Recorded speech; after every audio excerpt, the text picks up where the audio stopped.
153 of Coffee and Co-Read, your source for all things literary with Catherine and Kristen, where we believe there's nothing better than a hot coffee and an awesome book.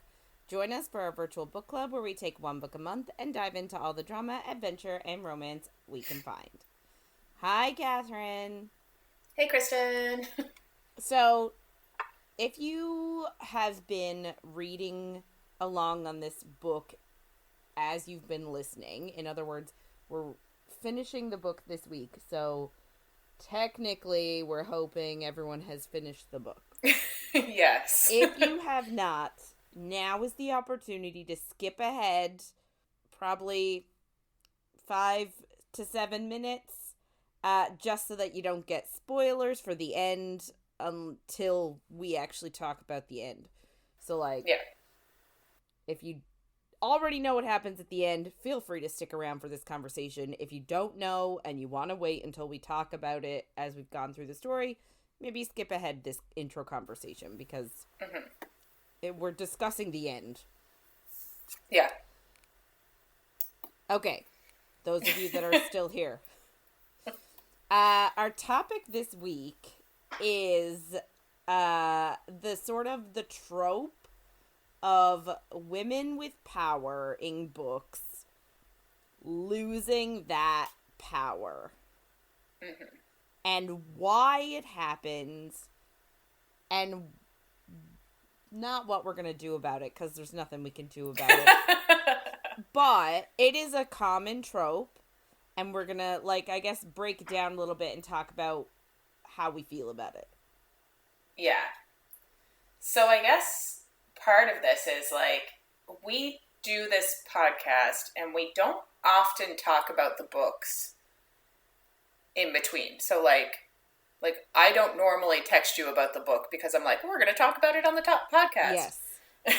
So for this one, I absolutely did, because I was like, what the fuck is going on? Mm-hmm. She's losing her power for a man. Mm-hmm. She's a goddess. She's been around for longer than him, and she's giving up her power for a man.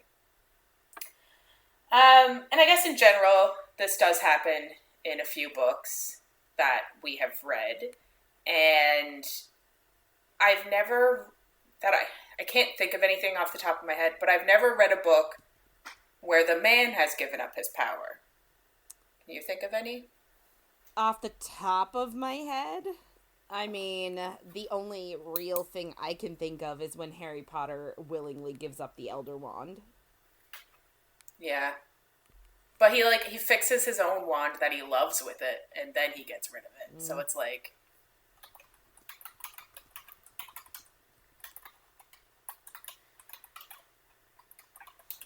Yeah.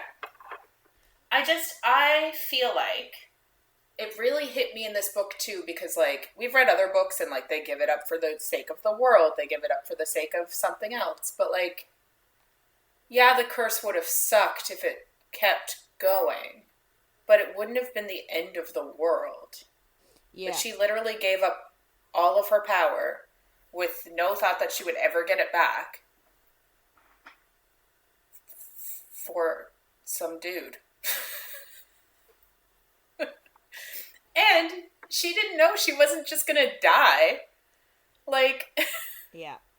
So, just as a, it is a very common trope in the SJM world, right? Yeah. Spoilsies, if you haven't read Throne of Glass, but, there's an instance where a character gives up their power. We've read through the ACOTAR series already, so there are several, well, at least 2 characters in that series that give up power. There's also, I just looked it up, Alina in Shadow and Bone. Oh, yeah. Yeah. Right? 100%.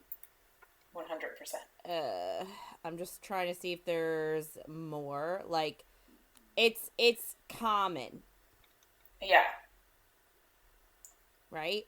And it is true that like, I am looking, and so it's a common thread on Reddit. It is Mm-hmm.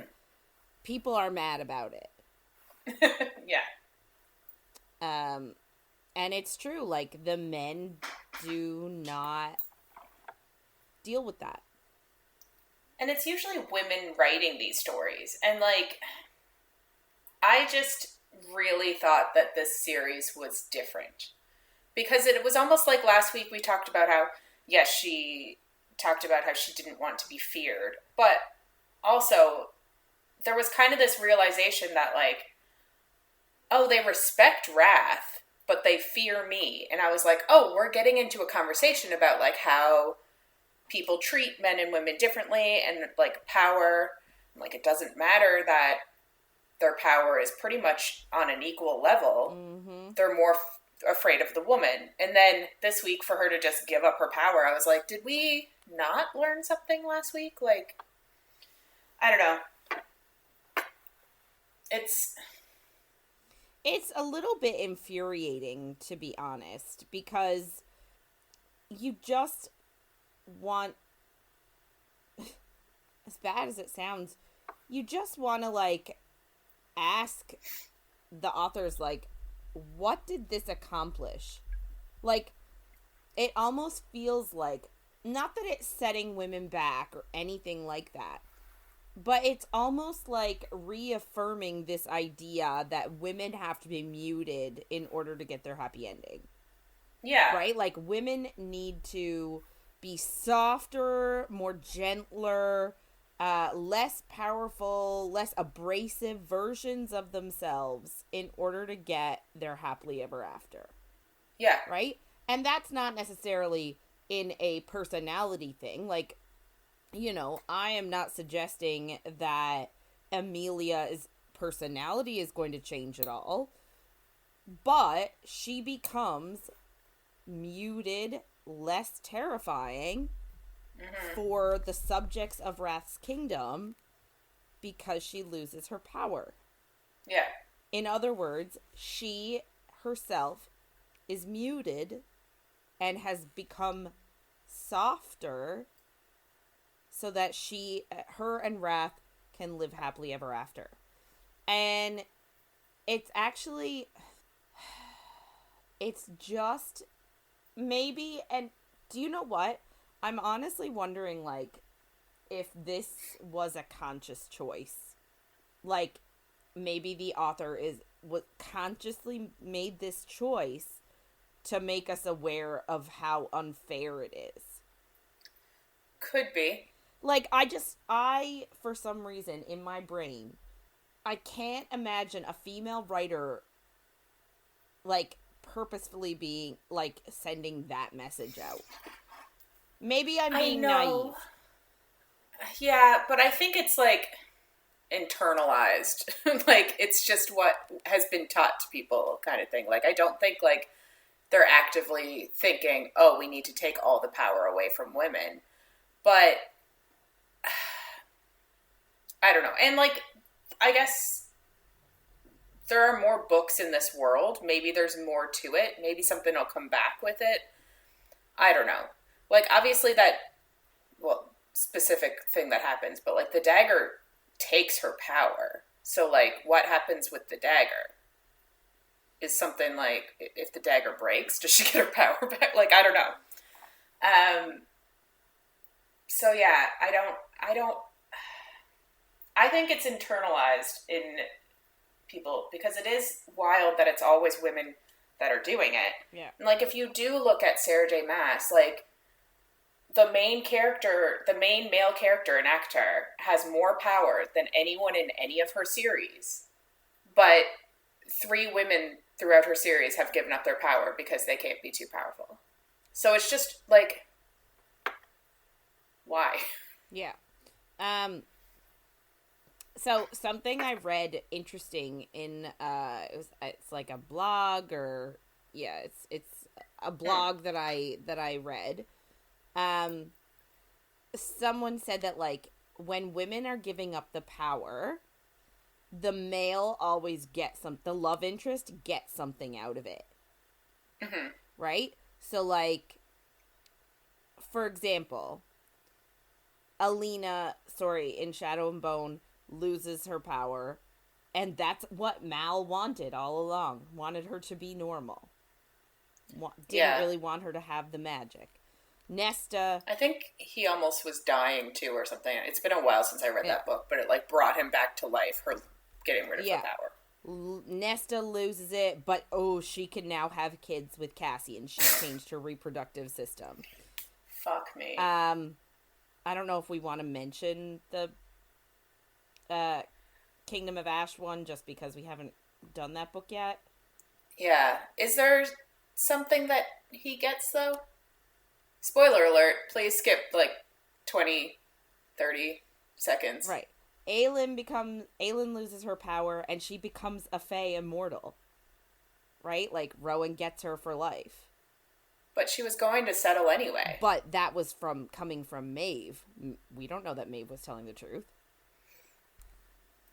I don't know. It was uncertain. Yeah, I guess. And then in this blog post, it actually talked about another book series called Lightbringer by Claire Legrand. And spoilers for that, I guess. Spoilers for that book that we haven't read. Apparently everybody loses their magic and she has to sacrifice something. I don't know, again, but her love interest doesn't lose anything. So, or something along those lines. If you've read it, let us know how this trope works out in that book, because I'm curious. I guess, but you could even go back to ACOTAR. Feyre lost her mortality in the first book. Sure, it wasn't this big getting rid of power thing, but it was her life. Yeah. She lost that, too, and it was, to save all the people. Yep. But it's another instance of, women always have to lose. And, is it a conscious decision that is being made? Is it just, I'm wondering, internalized? But I'm wondering, is this a comment on society?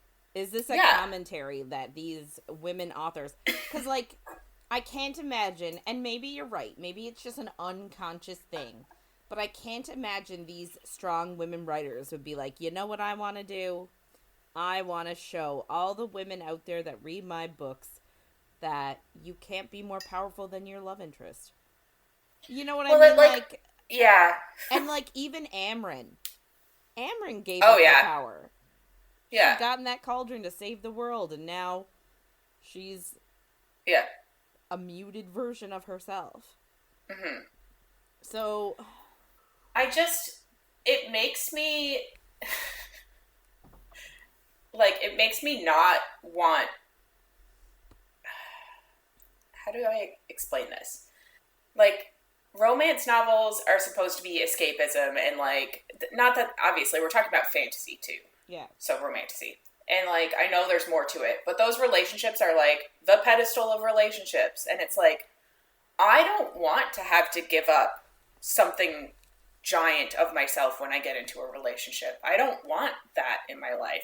So why are we looking at all of these relationships as if they're these amazing things when, all the women in them have had to give things up? Yeah. It's kind of putting a bad taste in my mouth for, all of these books, which is sad, because I love them. But yeah, it's just such a common trope one way, and it's always women giving things up, and it's I get that that's true in life, too. But in a fantasy world... It shouldn't have to be true. Yeah, why can't we have more?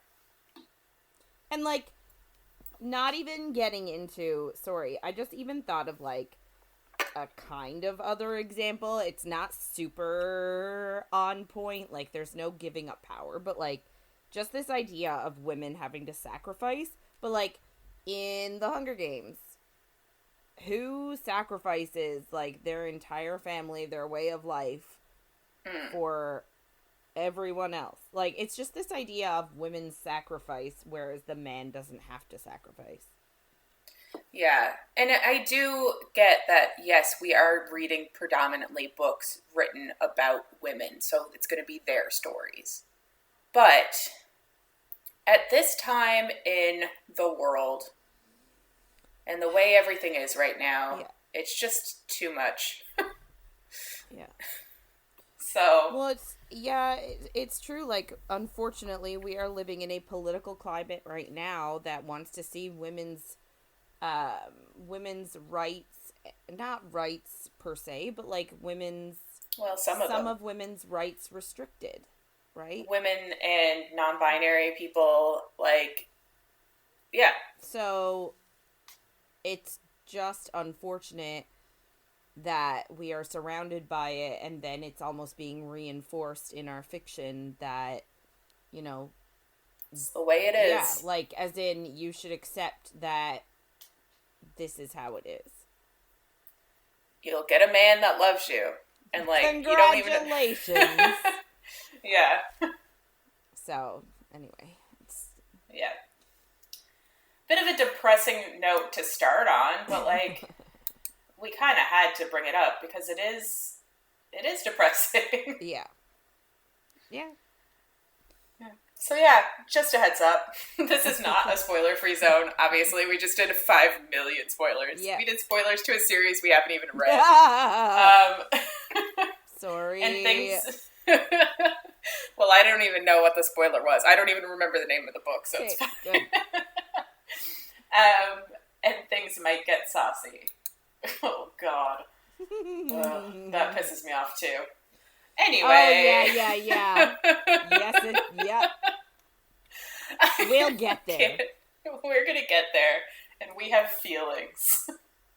So, last week, basically, Emilia went into the memory pond. She found out a whole bunch of shit. She found out that Claudia is the first witch's daughter and was in a marriage with Pride, and then just ran away without leaving a note, like an asshole. And then got her memories taken away, so, like... She couldn't even remember that she was an asshole. Yeah, so that's fun. But she also has the blade of ruination, and apparently the blade can get rid of curses. And only Claudia's blood can activate it, because she went and she saw the first witch and, like, thawed her out and asked her. Yeah. We also saw Vesta's very sad childhood. Yeah, where greed basically took her from her dad because he owed a whole bunch of money, and he basically just, like, kidnapped her, and it's like, yeah, no shit, she probably ran away because fuck that. Yeah, like, she lived, what, over 20 years-ish?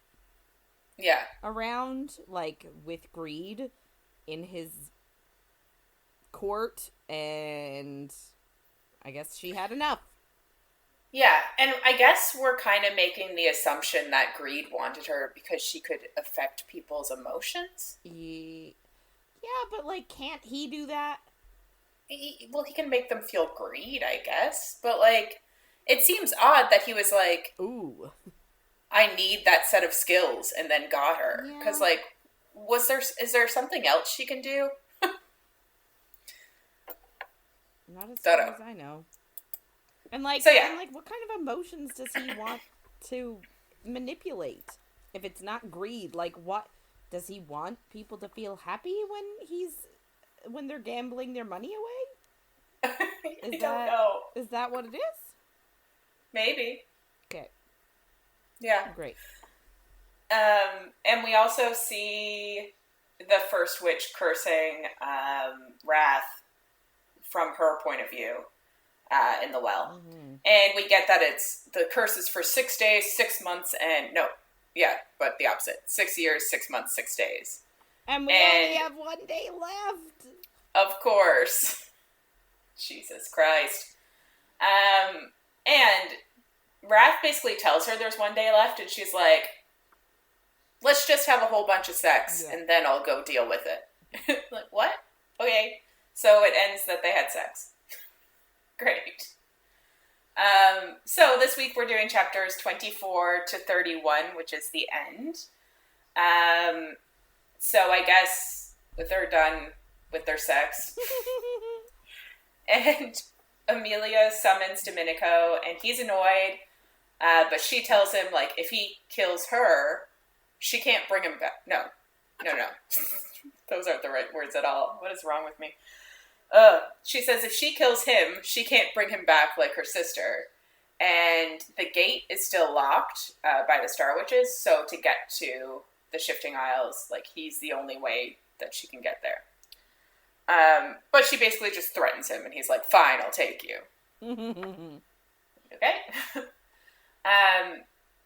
And this way, nobody will know where she was going. So she's kind of worried that Pride or one of the brothers is going to see Claudia/Lucia, and then, like, his brothers would kind of have to tell him, or they'd have to keep a secret, and she doesn't really want to, like, do that to Wrath either.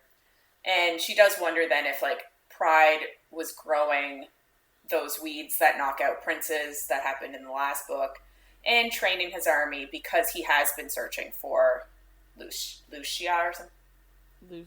Yeah, whatever her name is. Lucia. Yeah. Claudia. So they get to her old home / the temple, and Domenico, like, smells the air and says that it's all clear. And she just tells him to stay here because she needs to get in and out quickly. And she says that he seems broader and taller in the last few days.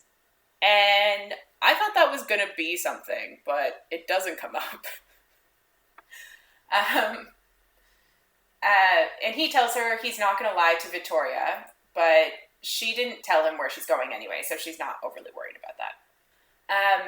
She asks him if he would fight for Vesta against greed if leaving was Vesta's choice. And he said he would help any of his family. And she asks him then, she's like, oh, are all Pack family? And he's just like, shit, people are coming. So she thinks to herself that she has a new theory, but she needs to get out of there. And that's the beginning of... File that away. Yeah. So she gets to Claudia's house, and she actually sees her aunt Carolina slip out of the house and meet with Nona. So Nona is alive. Yay. So, right? I don't know. And we also get that Nona was actually the witch that was in the memory and took Claudia to the Shifting Isles. Which is interesting because we didn't know that. But, like, obviously, this means Nona and Cersei have relationship. Yeah, they're friends-ish, maybe. Yeah. Or something. Whatever. They have a prior relationship. Mm-hmm. So, yeah. Here's something that I'm confused about. So, La Prima Striga, first witch, right? Mm-hmm. So then there's a bunch of other Star Witches. Yeah. How? So the Star Witches are descendant from La Prima Striga. Right. But from who? Because she has Lucia. We're assuming Lucia has not had any children. No. So who are they descendants of? But that's the same thing that we've talked about, I think, the past 2 weeks of, like, they're all supposed to have a goddess that they pray to because their strings of magic come from different goddesses. And I'm like, who are these goddesses? But did the first witch have more than one daughter? Because they keep saying that, like, she's worried about her daughter.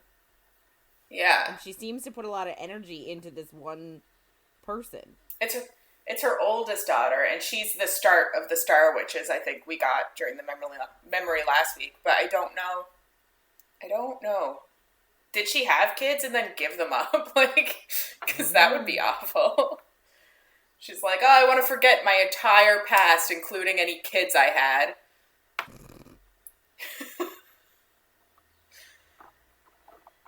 Yeah. Ugh. Yeah, it's confusing. It is confusing. But it also, I'm like, Claudia gave up stuff too. Yep, she did. Anyway, we'll get more on that in a second. Emilia thinks to herself that she's kind of like, she's not happy that Nona is alive, but she's just like, content with it. She's like, she's accepted. That's preferable. Yeah. Emilia can't hear what they're saying, but she remembers that Nona didn't like that her and Vittoria were friends with Claudia. And it's like, yes, now that all makes sense. Yeah. You probably shouldn't have brought them to the same place. That was stupid. It is. And, like, raise them as similar-aged people. Like, yeah, of course like, they're going to be friends. Right? It's just, why did they do that? So anyway, Nona and Carolina walk away, and Emilia knocks on the door to wake up Claudia, and she answers, and she's just like, oh, your eyes are a different color. But she just lets her in anyway, and says that she thought that she was missing, and she was worried that she'd been killed like the other witches. So they hug, and Emilia just says, like, she can't stay long, and Claudia can't tell anyone that she was here. And Claudia asks what's going on, and tells Emilia that, like, the coven's been meeting, but they're not allowing her to attend, and she's tried to scry, but there's a block, and she can't even, like, she hasn't even been dreaming lately, because they must have blocked that too, because she's kind of got, like, what is that called? ESP. Yeah, sure. So yeah, she's been able to dream things, and, like, I guess they've put a lock on that now, so it's like, you'd think she'd be a bit more worried about it too. But anyway. At least they didn't make her go crazy like they did that old lady. So, funny you say that, because Claudia says that they were able to release Sophia's mind from the curse, and her aunt is actually on the way there now to see what she remembers. And, like, Nona's the one that fucked her mind up, basically. So, what is it going to be that she remembers? Maybe she's going to remember that it was Nona that... Yeah. Attacked her? Yeah, and I guess, like, she had learned secrets at the time, too. But, like, I think we know them all now, maybe. I don't know. Maybe not. Who knows? Emilia then tells Claudia not to trust everything the witches say, and Claudia's like, why are you speaking like you aren't one? And then she shows Claudia a burning flower, and, like, that's enough. Claudia's just like, oh my god, you're a goddess. I'm like, what? Okay, sure. So they get a drink together, and Claudia asks what's going on, and Emilia explains that she and Vittoria were spell-locked to contain them, and it's part of the curse with the devil. Like, that one curse affected a whole bunch of people. And Claudia asks if she should set up an altar to Emilia, like, well, I guess to goddesses of fury and death. And Emilia kind of just laughs and tells her to never bow or pray to Vittoria, because Vittoria would become insufferable. She's like, she's bad enough already. Yeah. And Claudia's just like, she's alive? And Emilia explains, like, death was the first step to breaking the spell lock. So, yes, basically, she is alive. Emilia brings up the Blade of Ruination then, and how it can break curses. And Claudia says that no hexed item comes without a steep price.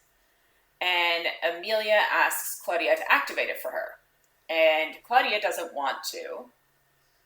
And Emilia asks if she knows how. And she says it's something that her aunt instilled into her.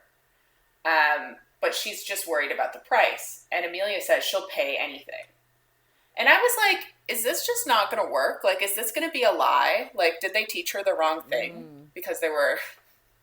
I had so many thoughts about all of this. Yeah, and I just found it odd, like, why would they hide the blade with Claudia, but then teach her how to use it? Like, I don't understand, like, I understand hiding the blade with her. I completely get it. She doesn't remember who she is, no one knows who she is. She's the perfect, like, patsy. Like, no one's gonna come looking for the blade with a random soul on the Shifting Isles. Yeah. It's with no ties to, like, anybody.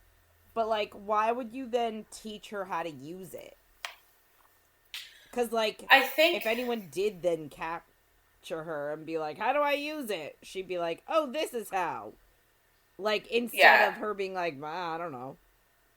Yeah.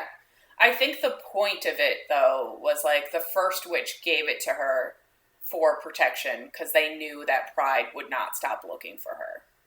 So it was like, she has it because it's the only thing that can kill Wrath. I'm assuming it's the only thing that can kill the other brothers too, but they don't really come out and say that.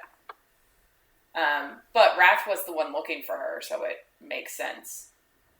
But yeah, Claudia says that the blade needs an equal trade to break a curse, and it will take all of Emilia's power. Like, so does that mean that it'll take all the power from anybody? I don't understand. That's also then not an equal trade because she has so much power. That's not equal. But, like, why couldn't they get somebody else? Why did it have to be her power? Yeah, they should have got somebody in his court to do it. Yeah. I don't understand. Anyway, Claudia gets the blade up from under a floorboard, and it's completely unremarkable, hence why it was so hard to find. And also, Claudia's just had it under this floorboard for the last 6 years. Can I just say, I just love how, like, cool she's been about all this. So, Vittoria and I are twin goddesses. Yeah. And she's like, fun! That's, like, she's just so chill. Yeah, but, like, if Vittoria went and was like, hey, I need the Blade of Ruination to kill Wrath, like, I'm pretty sure Claudia would have given it to her. Yeah.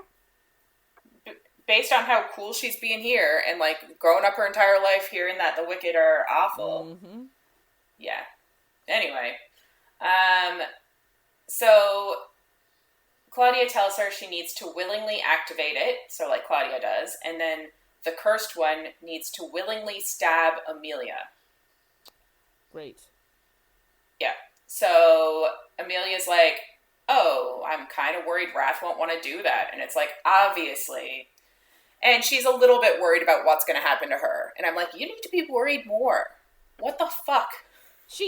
I will say this feels all very anticlimactic. It's very, like... She just doesn't care. She doesn't care. It's very like, oh, Claudia has it. I'm gonna go get her. Oh, you're gonna give it to me willingly? Awesome. Like, I just expected more, like... I just expected more of a challenge. Yeah. Well, that's why I was kind of like, there's going to be a trick here. Like, somebody lied, or, like, yeah, it's actually going to, like, start to kill her. Something else. I expected there to be a catch. I don't know. But, anyway. So, Emilia's thinking about it, and she's like, she just got her power back, and she finally feels whole for the first time in ages. And she's pissed off that this is one more thing that Cersei is going to take from them. And I'm like, cool, I'm glad she's pissed, because later, it's like she doesn't even care. And there's an extra catch, of course. She only has an hour after the blade is activated, or the curse can never be broken. Okay. Claudia actually offers to go with her because she's such a great friend. But Emilia's like, I would never ask her to do that. So Emilia actually takes out Claudia's memory stone and says that this is the reason she would never ask her to. And she tells Claudia that, like, if she ever wants answers, that she can, I guess, look at the stone. And Claudia asks Emilia if she regrets knowing everything, the truth, that she's a goddess, that kind of stuff. Mm-hmm. And Emilia thinks life would be simpler, because I think it was even last week she was like, I could just go home and get Nana to curse me again, and I would be happy. Yeah. But she doesn't regret, I guess, becoming immortal and having power now. But Claudia needs to decide if she's happy and if it's worth it for her to find out the truth.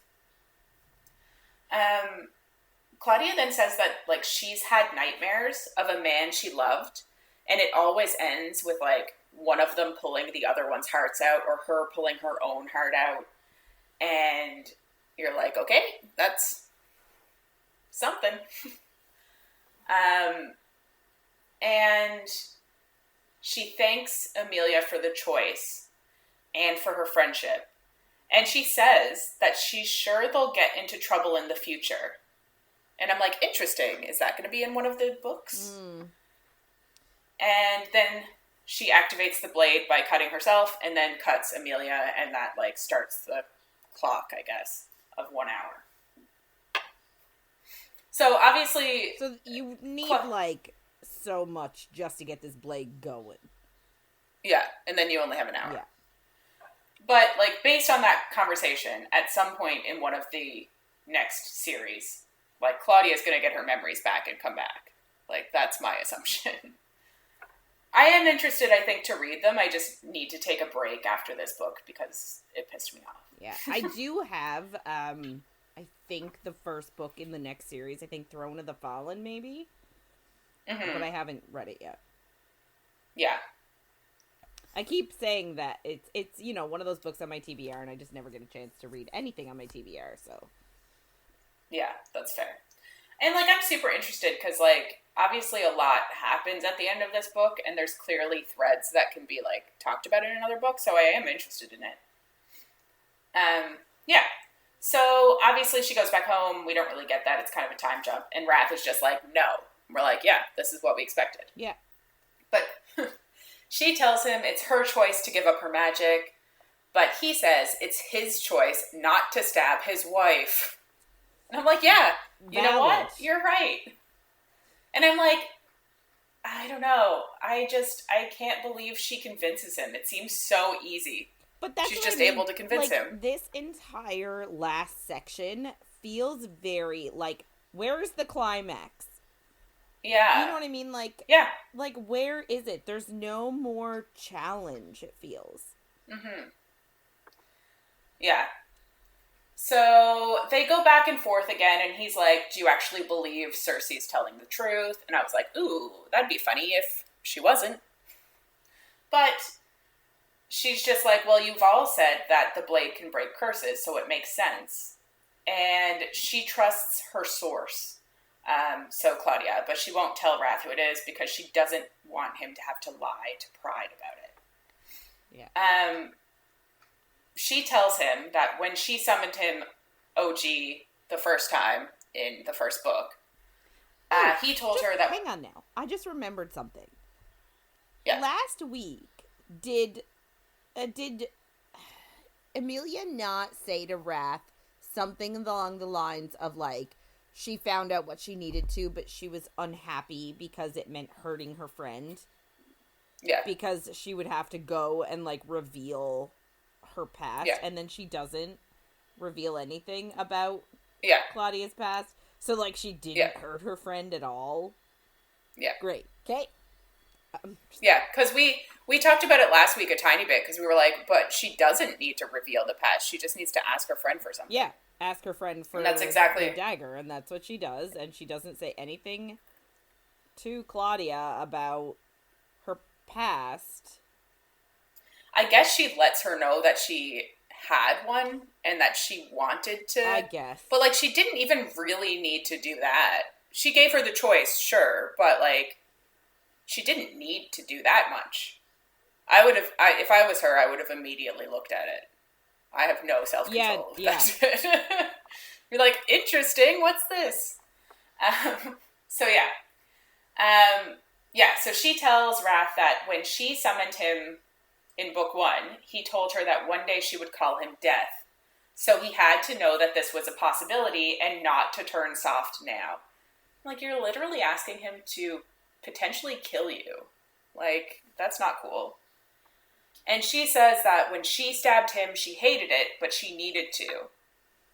And I'm like, okay, that doesn't make any sense either.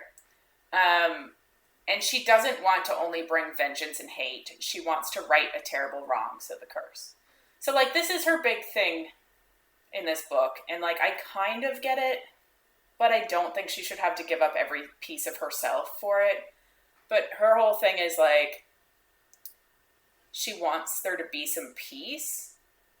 But I feel like she's also taking a lot of blame for what happened when she doesn't even need to. Because, like, it's not her fault. Like, she she played one prank trick thing, her and her sister, but, like, she was doing it out of vengeance, and she's the goddess, like, they're the goddesses of House Vengeance, so, like, they kind of had to do it. So, like, I just don't think that's a bad enough thing to do. No. I think it's silly. Yeah. Anyway, and she's like, also, once you stab me, you'll be able to love me fully, which is a huge thing for her. And we're like, what the fuck, why? Because it was in the the second book too. She was like, he's never going to be able to love me fully. Maybe I'm falling for him, but we were like, why does it matter? Yeah. Like, maybe that's, I don't know. Anyway, but she says that he'll be able to love her fully and take her on the desk to show her how much he loves her. Hello. But also, immediately after he stabs you? Yeah. Yep. I know. So she asks him then if he has both the cornicellos, and he's just like... Yep. He's like, do you think my wings are going to tempt me to stab you? And she's just like, well, no, but that's the only way to know if the curse is actually broken. Because he needs, like, I guess he'll get his wings back when it's broken. And then she's like, this part pisses me off too. Then she's like worried that he won't want her without magic. And he says it didn't matter the last 20 years. And she asks about his people, and he says he doesn't give a fuck. Magic doesn't make her powerful. His only concern is that she lives. And he'd take her any way she is. And, like, I understand her worrying about his court, but the fact that she's like, he might not love me once I give up all of my power for him. Like, are we really putting this out into the book? Like, yeah, just pissed me off. No, yeah. It, like, she's very much, I don't even know how to describe it. She so wants to please him. Yeah. And, like, wants to make him happy, which I understand. You're in love with someone. You do want to make them happy, but not at the expense of changing yourself. Yeah. And, like, I guess I don't really get it, because her magic's gone. Like, with her magic gone, she's still a goddess, and I'm like, how? But then he says, once restored to his power, he'll have enough for the both of them. And I'm like, oh, so you're convinced. That took nothing. Not a thing. He's going to just stab her. And she tells him it's time, and he's like, well, wait, I can send for the crone and, like, ask her if there's something else. And they're like, well, we don't know where she is. And she just, like, hands him the blade and puts, like, I guess he puts the amulets on, and then, like, this is it. And she looks down, and she's wearing pink, and she's like, I should have worn a darker color. I knew he was going to have to stab me. It was ridiculous. Like, I think this is the least of your fucking worries. And she pours all of her love into, like, a look at him, and she opens up her dress so that he can stab her. And she thinks that Nona told her to follow her heart. And I'm like, I don't think this is what she meant, but fine. And she says she loves him, and they kiss, and as they're kissing, he just stabs her. I mean, yeah, like, he took no convincing at all. None. It's like, what? You need me to stab you? Okay. Yeah, I thought that this was going to be, like, much more, and he's just like, fine, stab. Yeah. So the blade starts to, like, pull her magic, but her magic is kind of fighting back and doesn't want to go. But she thinks, like, she's giving it freely, so it has no choice. And it's so painful, the most pain she's ever been in her entire life. Well, and yes, she was stabbed. Yeah. Like, yes, you were in pain. And Wrath just, like, holds her through the pain, and she's struggling not to fight back and to, like, force her magic out of her body. And it's, like, being sucked up by the blade, and her body is getting weaker, and then Wrath pulls out the dagger and picks her up, and she didn't die, but something inside of her did. And that's, like, the extent of her grief over losing her magic. Yeah, she's really not that perturbed. Yeah. She literally pulls herself together, she says, because she, like, can't let Wrath know she's grieving. I'm like, it's okay for you to grieve your fucking magic. Like, it's healthy, actually. You don't need to put on a strong front for the man. Mm-hmm. But she does. And she opens her eyes and sees his fiery wings are extended and powerful, and she's so overcome by the divine power of them. And the awe of his wings cleanses away her sadness. And she thinks they've achieved balance. As above, so below. What? How? It's a great question. Let's give the man extra power, and me none. Balance. So... It's just funny. It's, yeah. She calls his wings incredible, and she thinks, like, she's never actually seen them before. And this is the thing that I'm like, I don't understand the fucking timeline. Because, like... So I do think he was cursed before she was involved. But that's what I'm wondering. Because she's like, he never showed them to me before. And I'm like, how could he have showed them to you before? Like, he would have been cursed. But maybe, like, when they first met, he had them and then, like... Because, like, why did Cersei put this curse into place if she was also doing this vengeance thing? Like, I just... The timeline confuses me. Either way... It's the first time she's seen them. You're right. This is very confusing. Wrath, I guess, cries because she lost her power and he got his wings back. And she comforts him. Blech. And it makes me want to die. And she can see that, like, his wings have gold and silver, which are, like, the different colors that their amulets were. And it's, like, all in his wings. And it's, like... cool, I guess.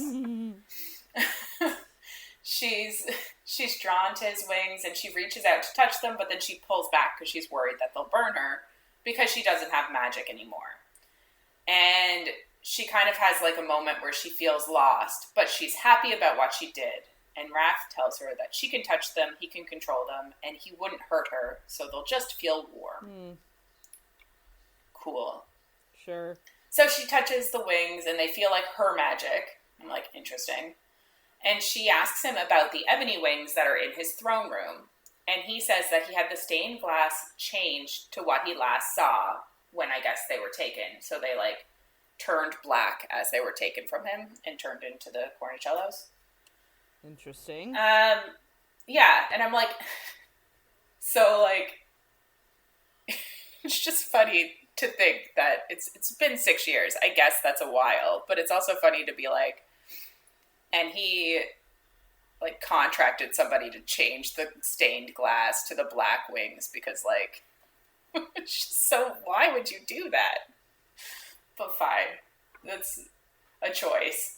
It is a choice. And it's one that we're going to have to deal with. Yeah. Well, it makes sense in the end, but I guess it's foreshadowing. So she strokes his wings, and then she... So, okay, before I get into this, because this is the sex scene immediately after she lost all of her power, because that's what's about to happen. But before I get into it, like, was there no blood? Is she not just covered in blood right now? I would say she is. Because, like, nobody cares. Nope. Is there a gaping wound inside of her? Like, what is happening? But, like, I mean, she is still immortal, so I would say he pulled it out and she's healed. Yeah. So... I guess. Like... But there's still blood all over her, we're assuming. They don't mind that. Yeah, but you'd think it would be brought up. I don't know. Nah. Anyway. She then starts, like... Blood. I know, and I'm sure that it would actually be a turn-on for him, because I think they talked about knife play before.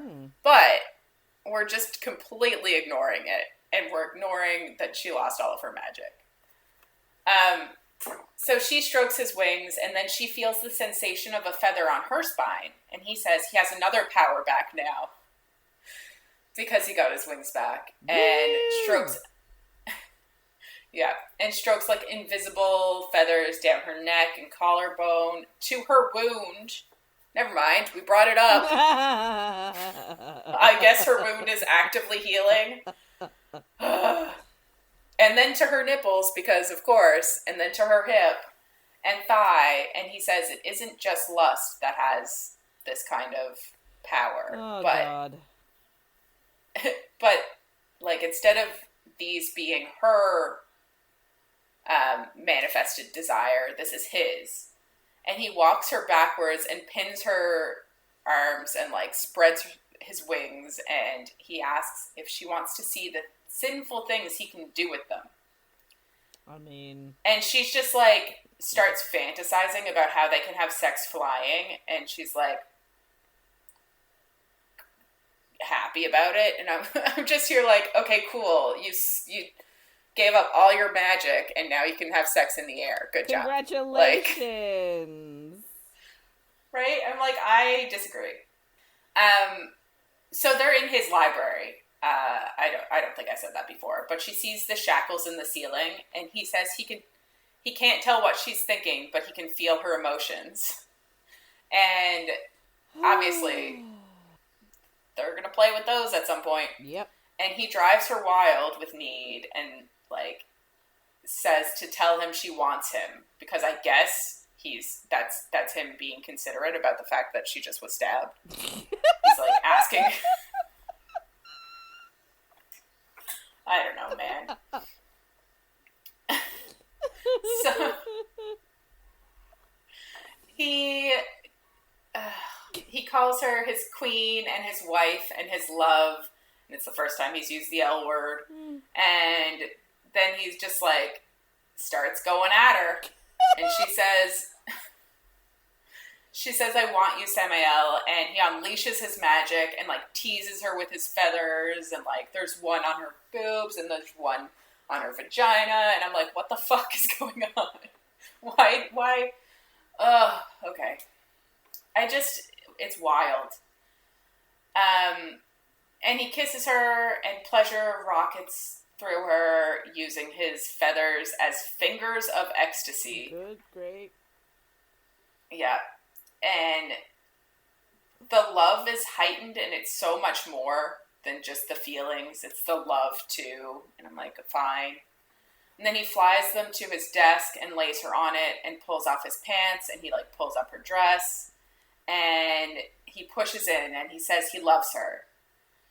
And it makes all the bad more bearable. Fine.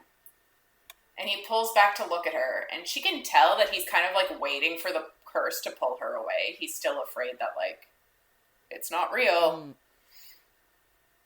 It's just interesting that, like, the curse is dependent on him saying that he loves her. Because, like, theoretically, he would be having the feelings. Yeah. And I get he's taking the tonic to stop the feelings. But also, didn't he just have some not that long ago? Like, why can he just say it now and it be true? Like, I don't know. Is he just faking it? But yeah, he's worried that the curse is going to pull her away, and she can tell that. And she thinks, basically, like, fuck Cersei. She didn't give up her magic to see the haunted look in his eyes. And she refuses, so she rocks her hips to bring him to the present moment. In other words, keep fucking me, please. Yeah. And she's just like, she's basically just like, until they decide that they might murder each other, he is hers and she is his for eternity. And I'm like, wait, did we need to add that in? Like, what? You guys might just murder each other? Okay. What? They're just gonna murder each other? That sounds healthy. Right? I'm like, also, you gave him your power and now you're like, we might murder each other one day. Ha ha ha. Okay. I guess she has the blade to do it.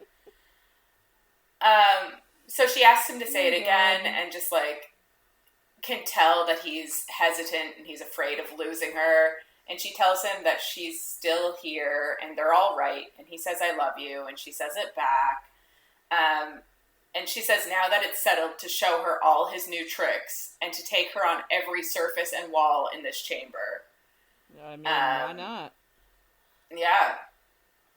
And he's just like, well, even with your immortal body, you might not be able to handle that. Fuck's sake. So she, like, pushes back onto him, and he groans, and then he uses his power, and just, like, immediately she comes, and he tells her to pace herself, and she says she hates him in the darkest of ways. And he says that she's said that before. And he unleashes himself, and they come together, I quote, half a dozen times. And they say, I love you to each other. That's a lot of times. It is a lot of times. Half a dozen? Like, you get sore. Yeah. Yeah. But she's immortal. So, a bit of a jump, I guess. Yeah. They're in the bath together with him cleaning her, and they only got to 2 surfaces. Well, that's unfortunate. She didn't pace herself. And his wings are put away, and she's like feeling calm for the first time in months, and I'm like, what the fuck? How? Yeah. Like her grief time for her power is very like non-existent. Completely non-existent. So she's basically like, she's saying she feels calm for the first time ever, but then she's like, well, we still have to deal with Cersei, and we have to clear my sister's name, and the Star Witches are still plotting, and the vampires are still pieces of shit, but the curse is broken, so they can breathe together, and she, like, starts to fall asleep in his arms, and I'm like, also, you lost your fucking magic. Like, that can be on this list, too, but it's not. Can be. And she's, like, almost asleep, and then he's like, they need to send out invitations within the hour. And she's like, wait, what? And he's like, we need to crown you before midnight if possible, because now would be a prime time to kill her, because she's not actually the queen, and she doesn't have any power. And we're like, it's your fault, dude. Yeah. And then she just jokes about how baths with him are stressful, like the last time he told her about the Blade of Ruination, and this time he's like, you need to have your coronation. And we're like, okay, cool. And she says, she kind of jokes, it makes her want to hold his head under the water. But she's like, not for long, because she loves certain parts of him. And he's like, he says he'll tend to her daily with those parts. I'm like, ugh.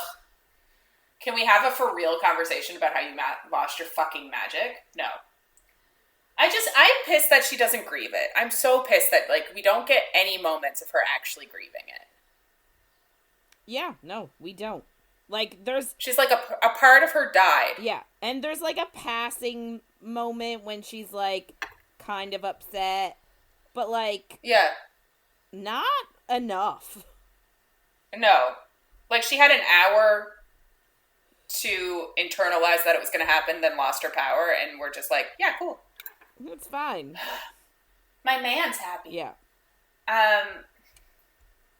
Anyway, she's just like, well, who do you think is going to attack? And he's just like, well, Cersei's imprisoned, and people likely know that, and the witches may attack if they find out that her power's gone, so they might attack to try to free her. And they could also break in during the coronation, because that takes place in the Sin Corridor in front of all of his brothers, so it would be a good time to break into House Wrath, because, like, nobody's going to be there. So, like, again, so they could, this is really, like, setting up that there... I know! That there could be something, you know, something happen. Exactly. Setting it up. I was like, oh, interesting. And she even thinks, like, well, yeah, they could attack each of the houses, or they could actually attack the Sin Corridor and kill all of the princes at once. And I'm like, how? But okay. Could. And she's like, okay, well, why can't we just do it here, the coronation, do it in, like, House Wrath? But he says there's a law, because she needs to show that she will rule fairly over all of the houses by having it in the Sin Corridor. Fine. And she looks at him, and he looks eager for a fight, so she realizes that, like, he has to have a plan in mind, and she, I guess, just deduces that he's going to move Cersei to House Pride. And he says that Pride agreed because he hates Cersei. And Emilia asks if Pride still loves Lucia. And he says only Pride can answer that, but he hasn't stopped searching for her. And Wrath says maybe she's spell-locked too, so he's now more determined than ever to find her after Vittoria and Emilia were, like, on spell-locked. So Emilia asks... She's not spell-locked. Well, I mean... Yeah. It was a... There's something like, going. I understand why she doesn't want to tell Wrath, like, what the... Mm-hmm. You know what I mean? Like, I get why she wants to sort of keep that to herself because, you know, like, she doesn't want to... She knows that if she tells Wrath, he can't lie to Pride. So then if Pride asks him about it. But, like, I wish she just sort of said... So, like, giving him a little something. Yeah, but I guess, like...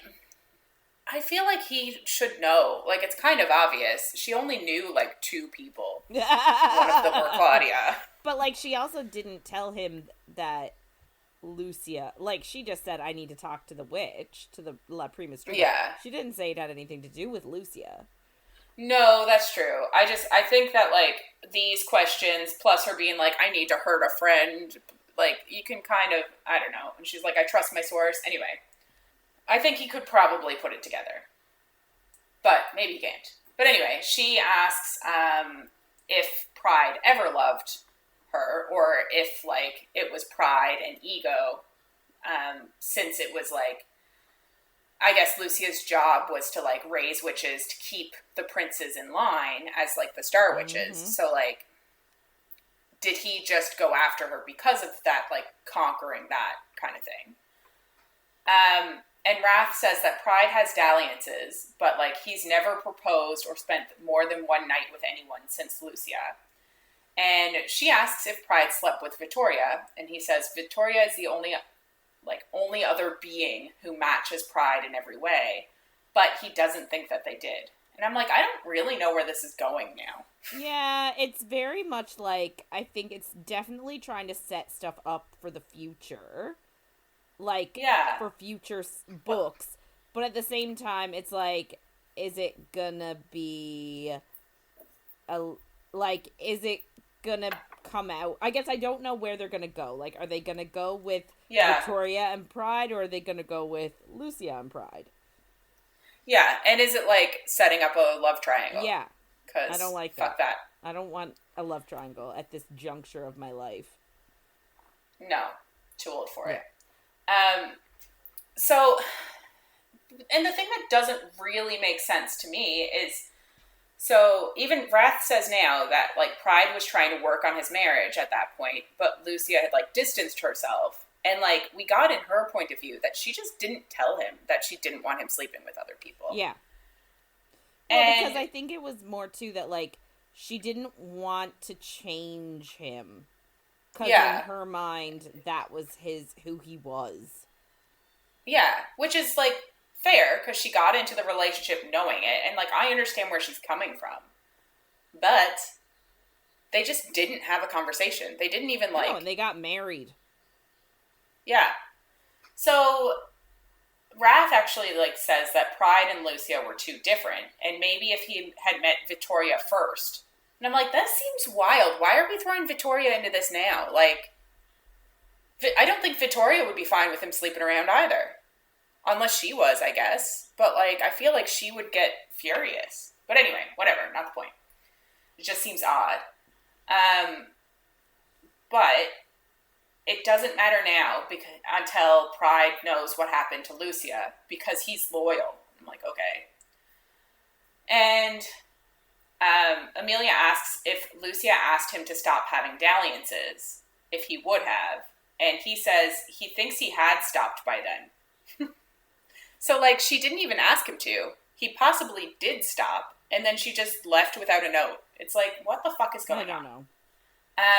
And Wrath says he would have done anything she asked him, and, like, he also says that, like, sleeping around and, like, non-monogamous relationships are so common in Pride that he's not even sure Pride would have guessed that was what Lucia's issue was. And it's like, that's why they had to, like, it's just miscommunication. Yeah. And I'm like, why? Like, they could have just had one conversation about it. And she could have been like, hey, I don't want you to have to change, but I need monogamy. And he would have been like, cool, I can try it. Or he would have been like, no, I can't. And then they could have, like, separated. Like, what the fuck? But also, like, can you imagine how it could have fed his pride for her to be like, hey, I can't have you with other people because if... Yeah. Like, I feel like that would have fed so much into his pride. Like, my wife loves me so much, she doesn't want to share me.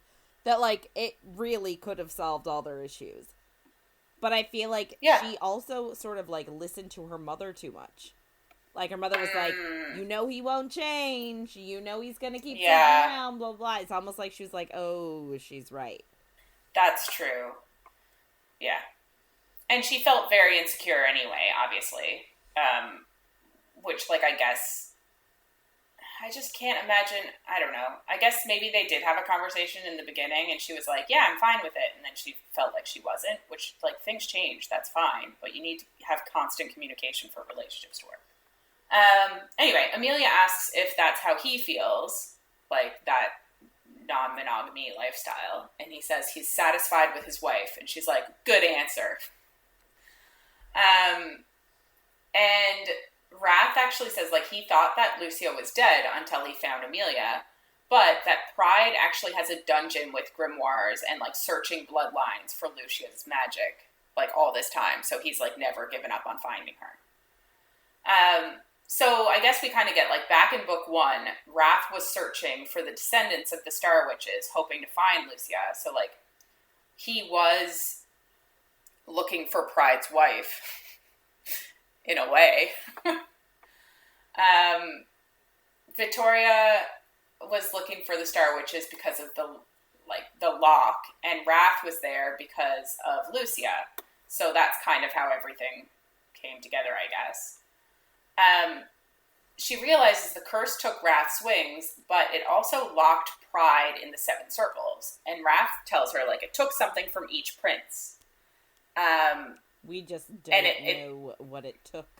Because didn't Envy talk about this a little bit?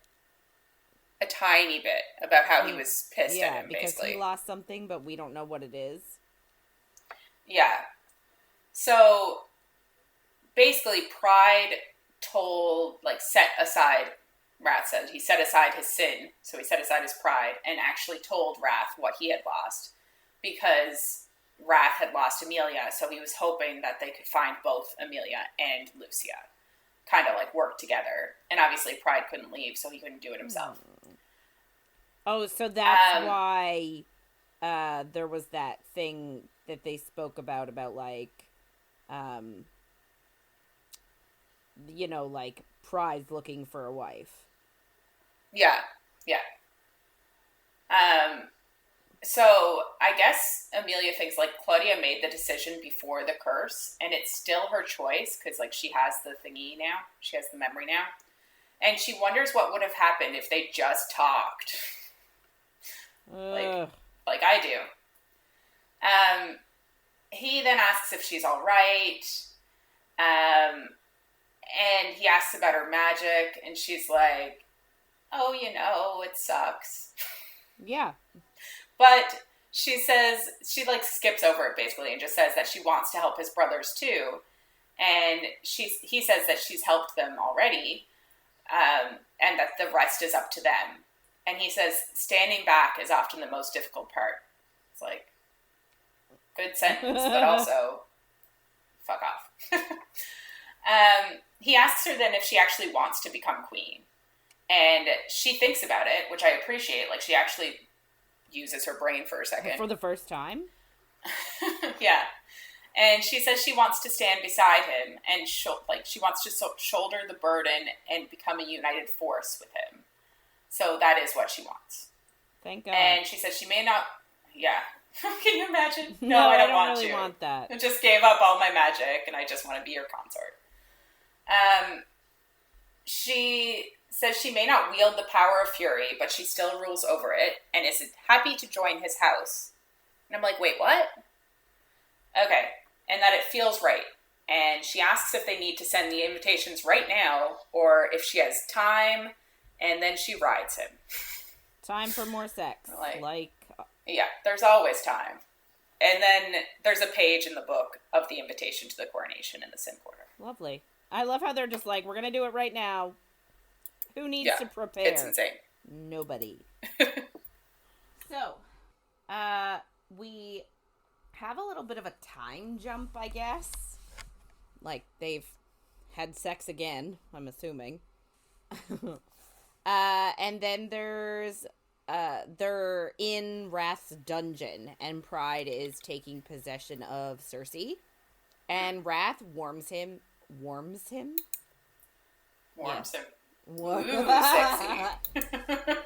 Warns him to have a plan in place before thawing her. In other words, like, I feel like, obviously Pride is Pride, so he's got a lot of pride. So, I guess Wrath is concerned that maybe he will not think before he acts and just defrost her in order to, like, take revenge. So, Pride is just looking at Cersei, like, really, really murderously because he's, like, mad as heck. He thinks that Cersei stole his wife, and he's really pissed. And then we do another time jump, and Emilia is getting ready for her coronation, and she's wearing this, like, spectacular dress with, like, gold chains and black beads, and there's diamonds on it. Very befitting of a queen. And Fauna comes in, and they just chat for a little bit before Emilia gives Fauna a letter with the seal of House Vengeance on it, and wants Fauna to deliver it to Vittoria. And it's funny because the seal is a downward dagger with burning flowers. And that's the same mark that's tattooed on Wrath's leg. And we talked about it actually during week 1 of this book when he was naked and she couldn't figure out what the tattoo was. And that's what it is. Interesting. So he got a tattoo of her house seal because I guess he loves her. And, you know, he got it so that he wouldn't forget the 8th house that changed his life. Yeah. So they talk a little bit about how some of the princes are going to get a surprise tonight, but they don't really give any more away. And I don't really... I guess. Anyway, it's just... yeah. So Fauna leaves to deliver the letter, and Emilia admires a rose gold ring with vines around the band and a lavender stone. And I guess she's wearing it. And Wrath comes up behind her and tells her he had it made. But doesn't say who he got it made for and what purpose it is. I guess we can assume because it's rose gold, it's made for her. Yeah. So they flirt and they want to have sex again, but they can't be late for the ceremony, so they just leave. And they ride to the Sin Corridor on horses, and Emilia is riding Tansy, which is the horse from Gluttony, I think, that she rode back in book 2, and then is never spoken of again. Yeah. And apparently Tansy was Emilia's horse, and Gluttony kept Tansy for her. And it just sort of insinuates that Gluttony missed her. Like, sort of, I think the assumption is that Emilia and Gluttony were friends when she was furious. Yeah, it's interesting that he just had her horse this whole time. Wrath is obviously riding a hellhound. Because why not? So she noticed that Fauna is back, and I guess they share like a little nod indicating that the letter was delivered, and Emilia hopes that Vittoria will do what she asked. And she's saying to us as readers that she's going to reveal what happened to Vesta at the coronation, but she really needs her sister to show up for her to do that. Yeah. So they head up the Sin Corridor and reach the goddess tree. I don't know, is it the one with the secret passage in it? It moves, though. But it must be. Maybe it's there now. And then she hopes Celestia doesn't come collect the spell book at this moment. And I'm like, I don't get why, because you don't use it. No. Also, it'd be a great time to collect it, because then she'd be at your wedding. Or coronation, anyway. Okay. Yeah, coronation, whatever. Sorry. There's a million different ceremonies that her and Wrath have to jump through. Anyway, so all the princes are there. Obviously, they all have to witness her coronation. And then Vittoria shows up. And Greed and Pride are pissed that she's there. And because, you know, she has a death thing on her head where if any of them find her, they're allowed to kill her. And Greed actually does attempt to go after her with his dagger in retribution for Vesta. But Emilia steps in and says, like, cool your jets. And then she just explains what happened. And she asks Domenico, because Domenico brought Vittoria. She's like, where is your sister? And he just says, like, before anything happens, I want your word and I want Wrath's word that she can come and go as she pleases. And Emilia says, yep, she can, even though she doesn't really have the power right yet to do that. But then Wrath backs her up and says, yeah, like, your sister can come and go as she wants. Because, like, I don't even think he knows what's going on yet. No, of course not. So then Emilia starts to explain to Greed that Vesta's not dead, so he can't take retribution against Vittoria because he would be taking it for killing his commander, and she isn't dead. I just expected more. Like, I expected a Greed twist to be or something. Yeah, I felt like he was gonna be the one that gave the skull to himself. Like, he did. Where did the skull come from? Yeah. He did? I don't think he comes right out and says it, but she... Because I think somebody else brings it up. Like, well, then what about the skulls? And I think she says, well, Greed sent them to himself. But why? I guess to point fingers at Vittoria. But why? So, we don't 100% know. And I think that is left for a future book. That Greed has something, he's harboring something against Vittoria for a reason. But I don't think we're 100%. Fine. We just don't get it. Okay. I'll buy that more than, like, just this ending being, like, just super anticlimactic. Like, okay. So, Emilia thinks about all she saw in the Well of Memory, and she's finally put it together. And she thinks about the wolf pup being taken from her family, but sending soothing energy towards the father. And that made Emilia remember the wolf who gave her the dress before Vittoria took her heart out. That wolf also sent her, like, soothing feelings. And then she told everybody the story. How she's, I guess she told everyone the story of that memory and how she finally figured out that the person that she saw in the memory, she said, oh, that person sounds familiar or looks familiar or something, but she couldn't quite figure out who it was. And it was Domenico's father. Domenico Sr.? What? I know. And she remembers that she encountered Domenico Sr. in Greed's gambling dens. And he seemed sad there. And she, I guess, puts it together that he was punishing himself for gambling away his child. And she also thinks that Domenico Jr. told her that his dad died on pack business. And she thinks that that's whose remains were left in Vesta's chambers and the remains that Sloth analyzed. And thinks that they were probably attacked during the escape or rescue, and Domenico Sr. sacrificed himself for his child. And then, after that, Vittoria, or I don't know if it was after that, but I think what led to Vesta in the first place, Emilia explains, is that Vittoria went to Greed looking for an alliance between him and the wolves. So, like, she was trying to create an alliance. And she brought Domenico along, and Greed brought Vesta along, and Vesta and Domenico Jr. recognized each other, probably by smell, I would say.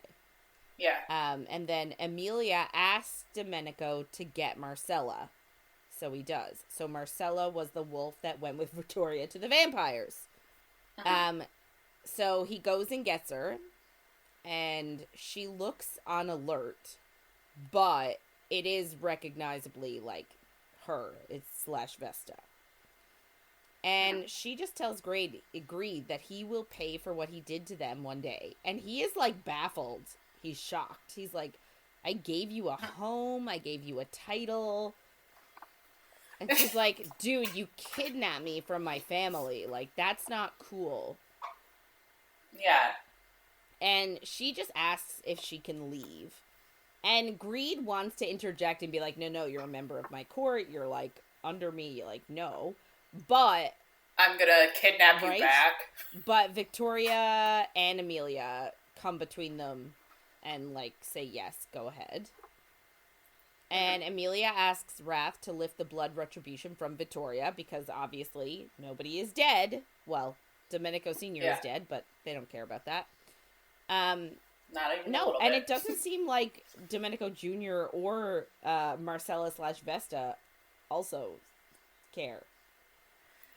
I can see Vesta just being like, fucked up. True story. So Wrath agrees, and Wrath actually warns the other princes that if anyone goes after the wolves or Marcella or Vittoria as vengeance for whatever transpired here today, they would have to deal with him. And Greed is like seething, but he just agrees and shuts up for the ceremony. So then they just get right to it. Yep. They perform the coronation. Emilia and Wrath stand on a dais. And Wrath has his crown on, and he breaks it in half and gives half to Emilia. And then tells her to kneel. And that makes both of them think back to her giving him a BJ. Because obviously, their minds are completely on sex all the time. All of the time. So they say some words, and then she rises, and she's got the half crown on her head. And I'm like, she must be holding it in place. Right? There's no way a half crown can just sit. No.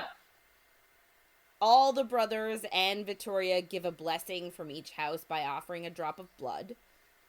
And Vittoria is last, and she mouths to her sister that she loves her. And I'm like, she swung from villain to loving sister, like, really fast. Yes, she did. It's just funny. She's God. Like sending her all these crazy skulls with like warnings and like threats on them, and then she's kidnapping her and chaining her up, and now it's like, I love you. Yes. We're besties. Yeah. Anyway, so then all these blessings, aka drops of blood, are swirling together with magic threads, and they gather around Emilia and Wrath, and then in a flash of power, their crowns are made whole, and of course they fit their heads perfectly, so that one crown became 2 crowns, and they're matching, nice matching set. And like, what you think of as like this intimate family affair is actually not. Like, there's a reporter there. Like, and I get it's foreshadowing. I get it. Well, they have to introduce her character because her and Gluttony are I think they're the center of Gluttony's book. Which is either... And, like, I can't remember if his is I think it's Envy first in Throne of the Fallen, but I think the next one is Gluttony. Yeah, and, like, we did meet her before. Like, this isn't our first time meeting her, but, yeah, I was like, what the fuck is going on? Yeah, so I think they just need to, like, reestablish her a little bit before... Yeah. Because, you know, they need to... Yeah, it is just, like, a bit wild, though. Like... So the reporter is there and approaches and says, hey, maybe I can interview you guys sometime. And then, like, her and Gluttony trade barbs, and that's it. And so I guess that's it. That's the entirety of her little section. So they talk about how the coronation party is going to be at Lust's compound, manor, castle. Interesting. But gluttony helped. It was a combined effort. And, like, they gave them virtually no notice. So. Oh, yeah. I guess they have parties every night. But wouldn't you get bored? Yes. Anyway, so the party starts in an hour. So, before the party, Wrath asks, like, if you would like to swear a blood oath to officially become co-ruler of House Wrath. So, like, right now, she is the co-ruler of House Vengeance, because that's her house, and then queen of the underworld, I guess. But she has no connection right now to House Wrath. And so he asks if she wants to do that. And Vittoria, I guess, is there overhearing it and nods at her, making Emilia understand that she would be okay ruling their house on her own. And it's literally 5 chapters ago that Vittoria wants them to do it together. And Emilia's like, Wrath said it would be okay for us to establish our house together. And now all of a sudden, nope. She is not going to help rule her own house. She's just going to help Wrath with his. So, like, it's not even that she gave up all of her power. She's also giving up all of her responsibility and, like, her identity as the goddess of fury. Yeah. I love it. It's my favorite. I don't understand. Yeah. So, I guess time jump. They're back at Wrath's. And she made some cannolis. Yeah. Anyway, so I'll get into it in a second. So there are some innuendos about wrapping her lips around a blunt end. So this is what I don't understand. They went to the coronation. They're like, there's an hour before the party starts. And then they're back at the house. So, like, obviously, travel time. Because they can't magic themselves from the Sin Corridor. They have to travel by something. So, like, what? 15, 20 minutes travel time? Yeah. They're back there. So, he is asking if she wanted to have the ceremony blood oath thing before that. So, they've got about 40 minutes left. And then on top of that, she decides she wants to make cannolis. And I'm sorry, cannolis are not a 15, 20-minute process. You got to make the dough. No. Then you got to cut the dough out. You got to roll it out flat. You got to cut it into squares or whatever shape. Then you got to shape it into the round, hollow thing. Then you got to deep fry it. You gotta pull it out. It has to cool down before you add the filling. Like, that is not an hour-long process. No. But yeah, sure, I'm just gonna whip up a batch of cannolis.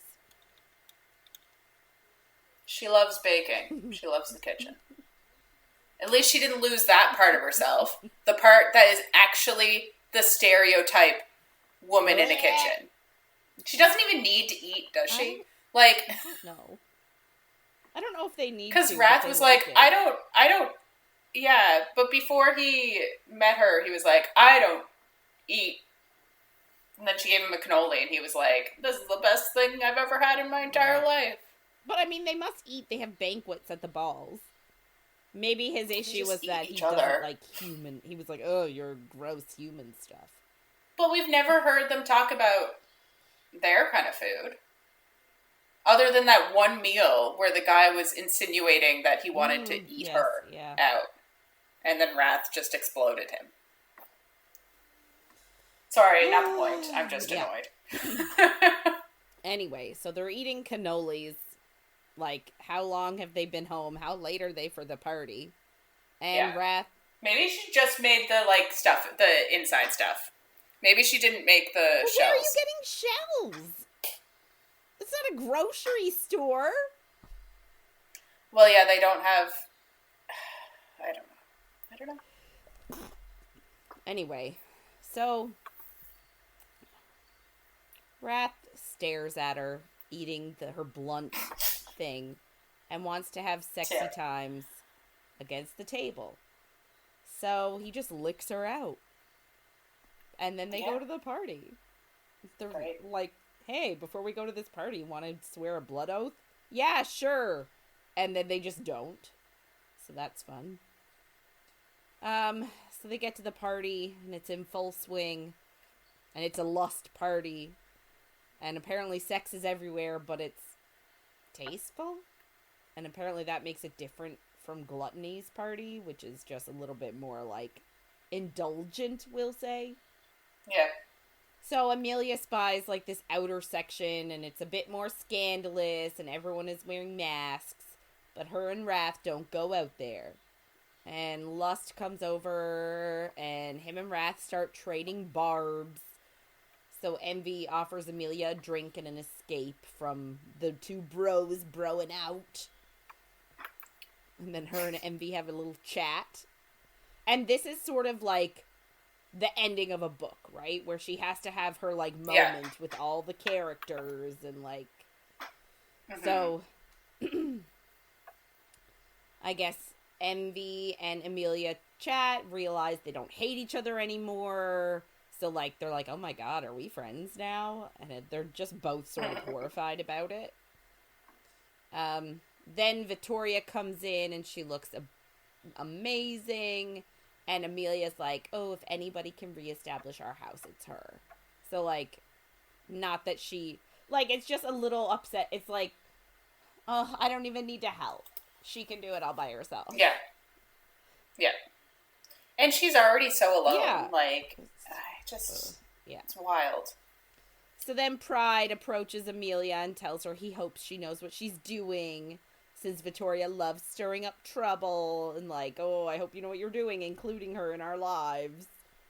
And it's like, stirring up trouble by getting someone who was kidnapped back to their family. I don't think she's the problem. And then Emilia's like, oh, hey, maybe you and Vittoria would be a good match, because she does think that Vittoria has feelings for him. But he just says, like, Vittoria was never real. And, like, their quote-unquote relationship was never real, because Vittoria was tricking him the whole time. And his wife, he was like, my wife was real, and I screwed it up by not trying to bridge the divide of our cultures. So I think he's understanding that him not being monogamous was the problem. Yeah. Also, they just didn't have a conversation about it, because, like, he was monogamous by the end of it. She just didn't think he was. She thought that he wanted to be with Nicoletta, or whatever. However you say her name. But, I mean, he was, like, he was, like, sort of romancing her. Like, whether they had a physical relationship or not is sort of irrelevant. Like, he was courting her for everybody to see. Yeah, I just, like, I don't really understand. Like, he's like, I don't know. Yeah. I don't get it. Okay. Anyway, so Emilia asks him then, she was like, aside from the fact that you love each other, you and Lucia, do you think that you were well matched? And he doesn't really answer the question, and instead just watches Vittoria. So it's sort of like, you're literally talking about how you screwed up with your wife, and now you're still staring at this other person. Amazing. Yeah. So he excuses himself, and then Sloth comes up. And I'm like, does she need to touch base with every single brother? Is that what's happening now? And then he thanks her for her sacrifice for the curse. Jesus Christ. And then... At least someone's talking about it. At least someone's talking about it. But then mentions that she's taking it quite well. And she's like... She's just taking his dick. She's not doing anything. And then she's like, what are you gonna do next? And he's like, nothing. He's kind of love that. What else would he do? And he's like, I'm just gonna take it one day at a time. And then he leaves, because again, she had to touch base with everyone. Although I don't think she did. Lust. Well, I think it's his, like, because it's his party. I think. Oh yeah, he's the one at the beginning, I guess. He's the one that went up to her. Must be. Yeah, it is. So Lust came up to them at the beginning. and then envy, and then pride. So lust, envy, pride, Sloth. I mean, wrath is wrath. Yeah. So there's 2 that she didn't, gluttony and greed. But I think she's on the outs with either one or both of them. No, just greed. She's on the outs with greed, so we haven't talked to gluttony yet. Yeah. Wrath then comes up to her and asks if she wants to go somewhere private. And she's like, heck yeah. And that's it. We assume. Cool. So again, like, no talk of this oath. Like, he was very clear. Hey, do you want to go home and do a blood oath before the party? Yeah. And now it's the next day. There was no oath. Just cannolis. Well, maybe she didn't. Maybe she didn't give up her house. Maybe she didn't sacrifice that too. Anyway, she did. I know. So the next day, she goes to visit her castle, House Vengeance. It's not her. No, castle apparently anymore. not. And she reflects on her previous existence, aka her life before the curse, and how she realizes that she has gained a heart and a soul, and understands how cold and lonely her existence was before. So just leaves her sister to the cold and lonely existence. And she's like, maybe before, vengeance felt like justice, but it doesn't anymore. Like, she's insinuating that she cares what happens to people. Like, she's not just gonna eke out vengeance on people just because. She actually thinks about how it's going to affect them. Yeah. And she feels like she now understands there's more to life than vengeance and retribution. There's love. Yeah. So Vittoria's there, and they're actually watching the wolves train. So this is... House Vengeance has now become, like, sort of a training ground and sort of a housing ground for the wolves. And Vittoria tells her that they're gonna go back to the Shifting Isles soon to keep the witches in balance. And she is staying here in case Emilia ever needs her. So she's being the dutiful sister. And she sort of explains the whole Vesta situation, that she really didn't know that Domenico sort of sent something during the meeting with Greed. Or, sorry, no, she said she didn't know what was going on, but she did sense that Domenico sent something. But she didn't know what it was. And then Domenico hatched his plan, and I'm assuming also carried it out. And by the time she found out who Marcella/Vesta was, she couldn't betray their secret. Yeah. And Emilia asks if she likes Domenico. Like, ooh. They're literally children again. And Vittoria just says, like, it doesn't really matter because he's not immortal. He's a mortal wolf, so he's going to age and die. And she needs somebody that she can annoy for all eternity. Valid. Yeah. So they talk a little bit about pride then, and Vittoria skirts around questions of whether she has a thing for him. But then Vittoria asks what possessed Emilia to give up her power to end the curse. And Vittoria's like, we could have just killed Cersei. Like, especially with our mother's help. Instead of, because they're like, well, ending the curse that created ending the witch that created the curse could have broken it just as easily as giving up your power. And she was literally frozen in the basement. Why not try it? But Emilia just says that she chose to right a wrong that she had a part in creating. And so she followed her heart. And I'm like, what? What did you do? Like, yeah, you were a bit vengeful. That's what I mean. And you tried to trick Lucia, but you didn't. But they weren't even trying to trick Lucia. They were trying to trick the men. And no one gets mad at the men for being too wrathful or too prideful or too whatever. It's the same bullshit over and over again. Like, they were what their house is. That is what they're meant to be. House Vengeance. That's what they did. They didn't do anything wrong. Like, Wrath gets all horny for war and no one cares. This part pissed me off because I was like, she's just like, it's fine. I don't care that my magic's gone. And I'm like, what the fuck? You're allowed to miss it. You're allowed to be sad. You can have decided to get rid of it and then also grieve it. And I'm pissed that she doesn't. I'm pissed that she's just like, it all worked out fine. It's not fine.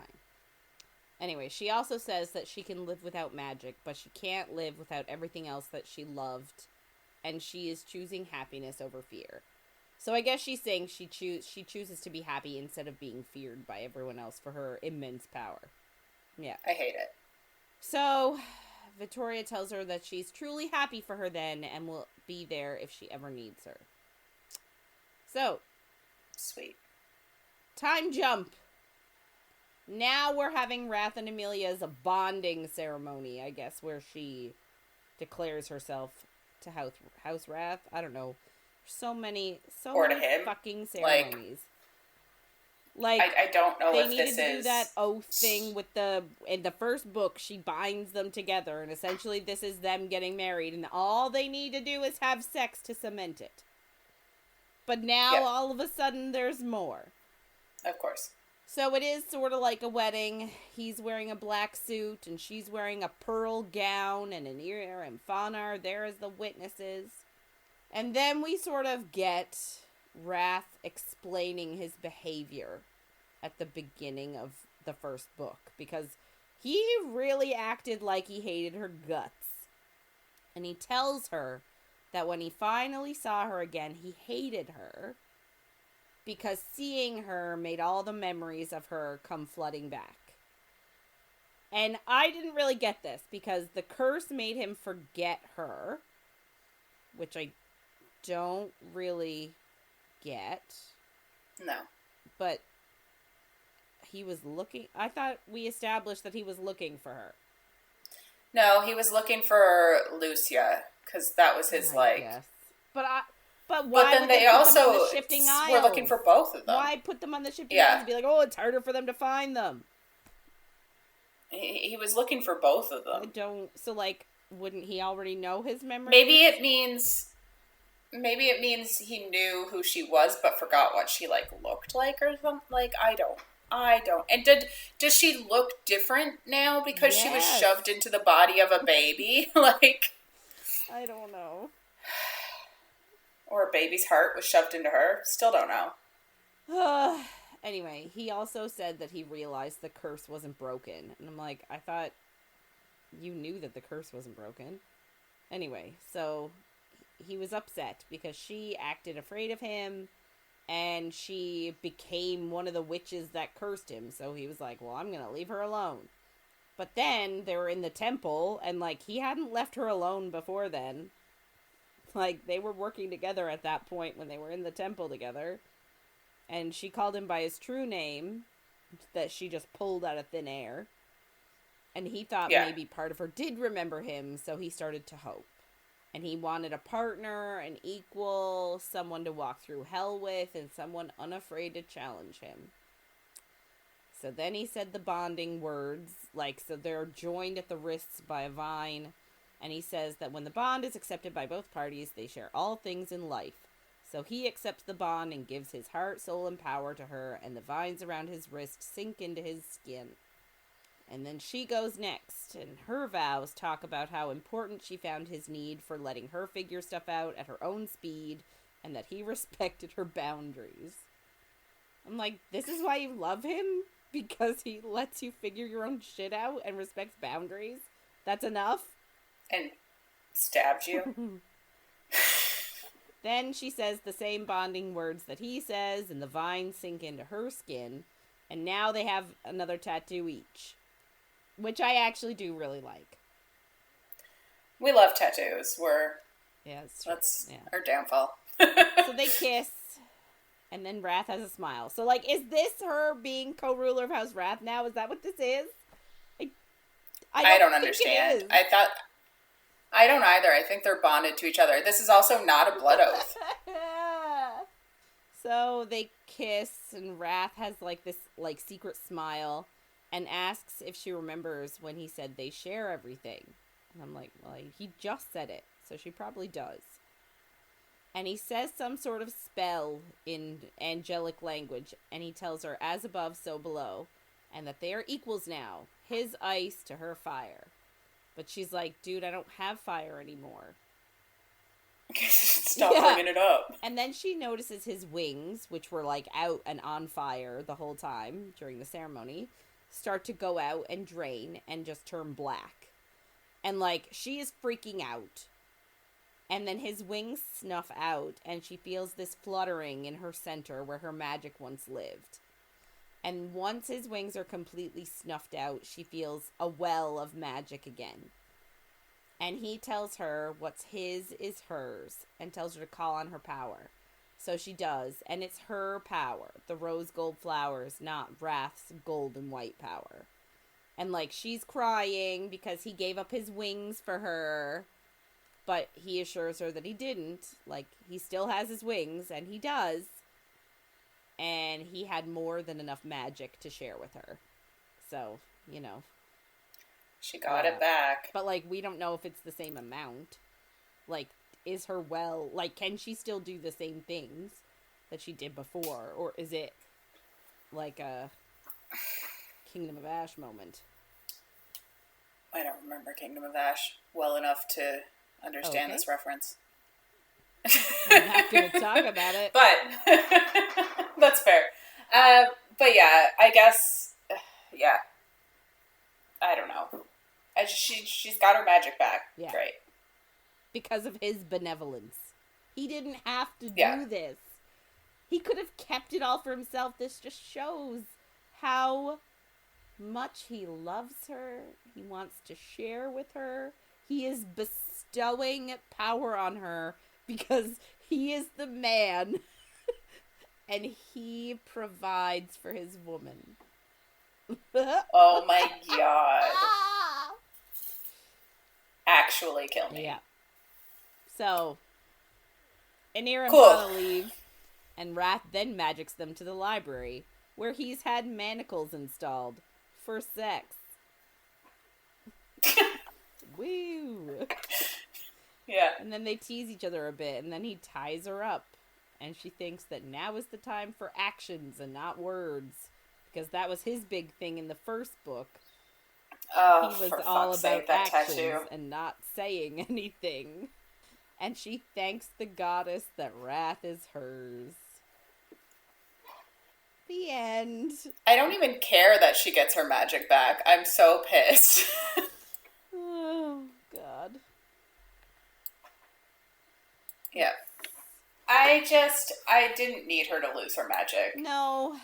I didn't need her to not care that she lost her magic. By the end of it, I was like, I don't even care anymore. Yeah. Like, I don't care. Yeah. So, like, I enjoyed the books. I will probably read the next one because I am specifically interested in, like, what Envy lost and what he got back and, like, what that whole situation was. Like, I'm really interested in that.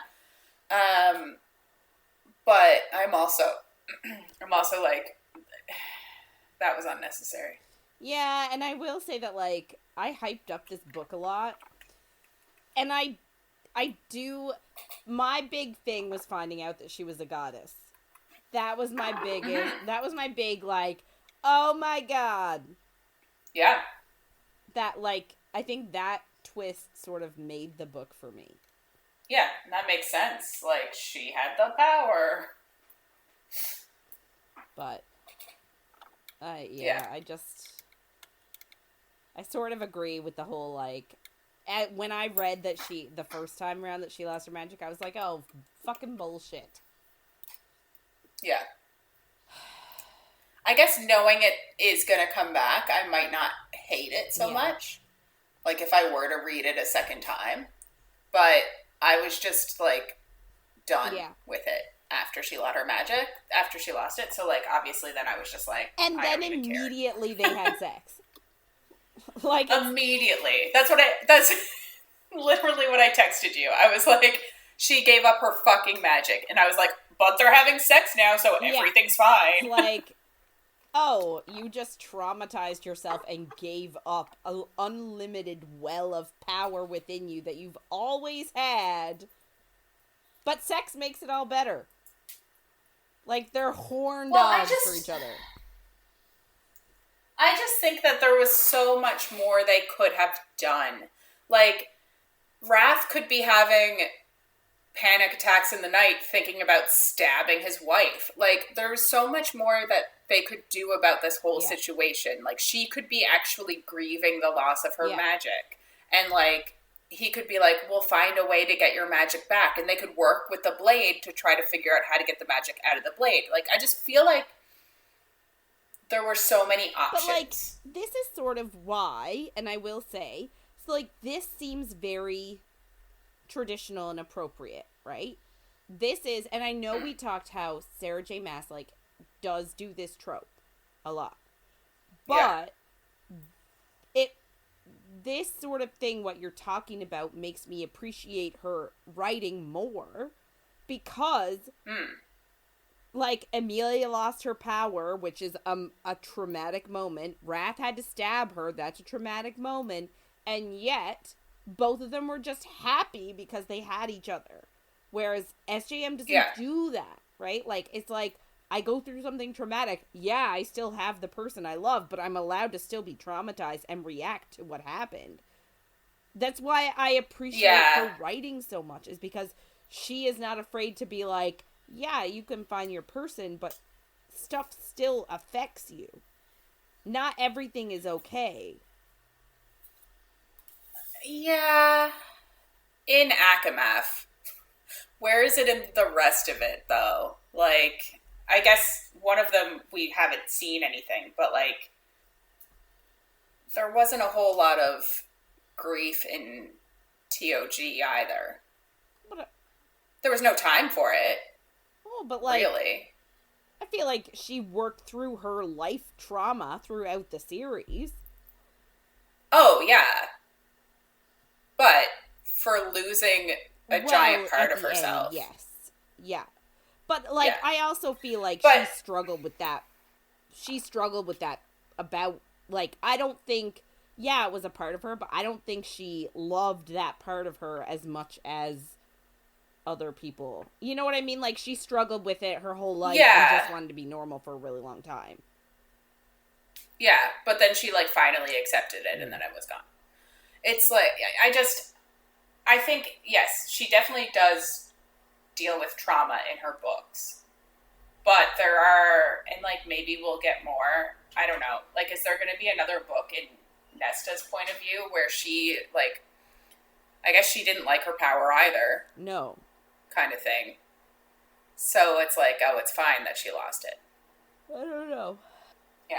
Anyway, I and then it all just ended, and we didn't hear anything from the Star Witches, and I was like, weren't you sure that they were going to attack while you were at the coronation? Like, what? I guess what is happening? Right? It's just interesting. Yep. Anyway.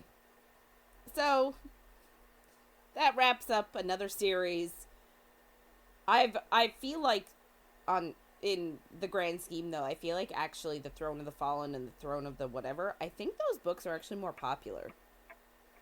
I think they are too. So, maybe they're better? Yeah. Less, like, hopefully. Inconsistencies? Well, and this series did kind of start at YA, and then turned into them having sex all the time. Convoluted and confusing for YA. Yeah. But I think the first book was marketed as YA, and then she was like, oh, now it's NA, when the second one came out, which I was like, that's kind of irresponsible, too, to, like, market a book as a YA book, and then the next book in the series be like, and now you can't continue the story. All you tweens, don't read it. Yeah. But yeah, I don't know. It has its issues. It does. Yes. Anyway, I guess we're gonna wrap it up for this week.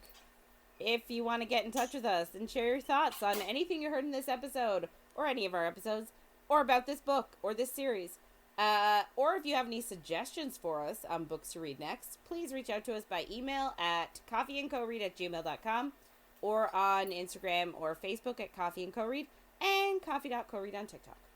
So next week we're going to be starting a new book. We're going to be doing Bride by Ali Hazelwood.